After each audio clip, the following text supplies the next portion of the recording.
ایک یہودی بچے پر نبی رحمت صلی اللہ علیہ وآلہ وسلم کی خصوصی شفقت اور محبت۔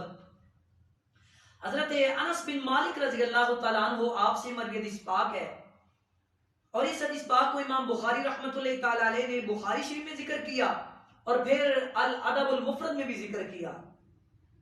امام ابو داؤد رحمت اللہ تعالیٰ علیہ نے اس حدیث پاک کو سنن ابو داؤد میں ذکر کیا، امام احمد بن حنبل نے مسند امام احمد بن حنبل میں ذکر کیا، امام ابو یعلا نے مسند میں ذکر کیا، اور اس حدیث پاک کو امام بہقی رحمت اللہ تعالیٰ علیہ نے سنن الکبریٰ میں ذکر کیا۔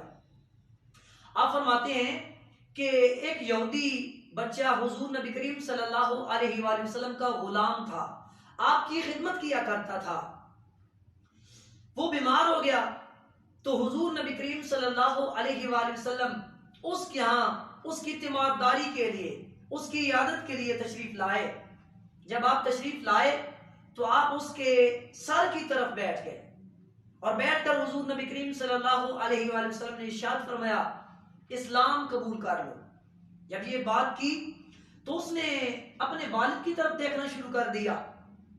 اس کے والد نے اسے کہا کہ ابو القاسم صلی اللہ علیہ وآلہ وسلم کی اطاعت کرو۔